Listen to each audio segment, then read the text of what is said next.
بسم الله الرحمن الرحيم ওয়ালাইকুম সালাম ওয়া রাহমাতুল্লাহি ওয়া বারাকাতুহু।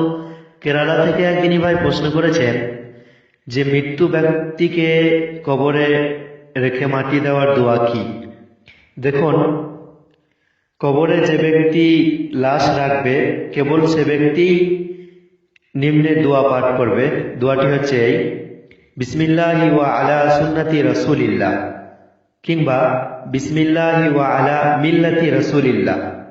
দেখুন, হাদিসের গ্রন্থ আবু দাউদ 3213 নম্বর হাদিস এবং ইবনে মাজাহ 1550 নম্বর হাদিস এবং জামে তিরমিজি 1046 নম্বর হাদিস। এবং আমরা মাটি যে দেব তো 3 বার দেওয়াটা হলো উত্তম, কেননা আমাদেরকে মাটি 3 বারই দিতে হবে, উত্তমই নয় বরং 3 বারই দিতে হবে।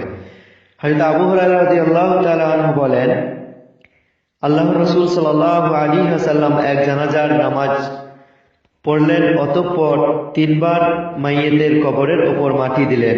দেখুন, হাদিসের গ্রন্থ ইবনে মাজাহ 1565 নম্বর হাদিস এবং ইরওয়াউল গালিল 743 নম্বর হাদিস। মাটি দেওয়ার সময় মুখে পাঠনীয় কোনো দোয়া ইসলামী শরিয়াত তথা আল কোরআন ও সহিহ সুন্নাহয় উল্লেখ নেই, তাই মাটি দেওয়ার সময় কোনো দোয়া পড়া যাবে না। কিন্তু মাটি দেওয়ার সময় অনেকেই মিনহা খালাকনাকুম ওয়া মিনহা নুঈদুকুম এটি পড়েন, এটা পড়া হলো কি বিদআত। দেখুন, আহকামুল জানাইজ 153 পৃষ্ঠা এর টিকা।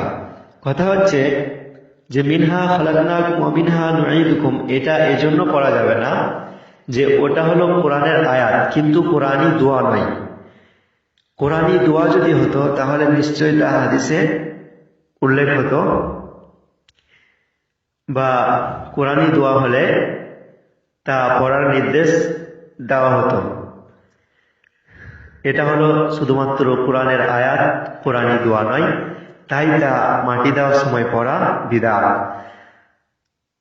মাটি দেওয়ার সময় কোনো দোয়াই নেই। আশা করি আপনি আপনার উত্তর পেয়েছেন। জাযাকাল্লাহ।